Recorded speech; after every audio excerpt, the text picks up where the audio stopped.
Can Europe lead NATO on its own?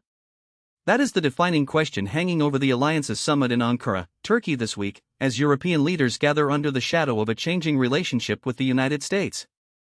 European governments arrived at the summit wanting to keep President Trump and the United States deeply engaged in the alliance. But they have come to accept a difficult reality: NATO is transforming, and Europe will have to carry a far greater share of its own conventional defense.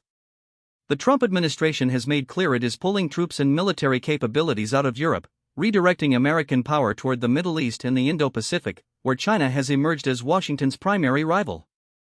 That shift has set off an urgent scramble among European allies to fill the gaps being left behind. Many call this transformation NATO 3.0. NATO Secretary General Mark Rutte put it this way last month: "We will breathe life into the concept of NATO 3.0, a stronger Europe and a stronger NATO." But senior European officials are more candid in private. For several years at least, they say, the reality will be a gradually stronger Europe and a weaker NATO, fewer American troops, fewer high-tech American capabilities, and real doubt about whether Trump would come to the alliance's aid in every circumstance.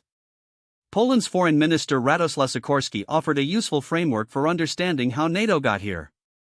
He described NATO 1.0 as a clear defense against Soviet aggression after World War II.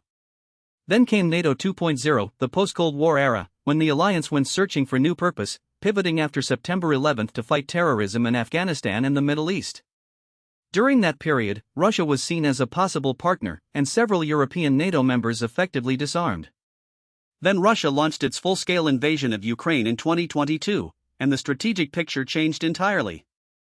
The urgency of this moment was driven home just days before the summit. China test-fired a long-range ballistic missile on Monday, its first such launch in nearly 2 years. And Russia launched another massive missile and drone assault on Kyiv. On Ukraine, NATO leaders are expected to endorse continued support, with non-American members pledging $80 billion over this year and next. Ukrainian President Volodymyr Zelensky will attend the summit himself, pressing allies hard for more air defense systems to shield his country from the ongoing Russian onslaught.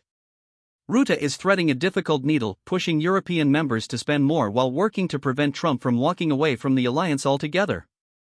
What emerges from Ankara will be a test of whether Europe is truly ready to take on more and whether the United States, even while stepping back, will remain committed enough to keep the alliance's deterrent credible.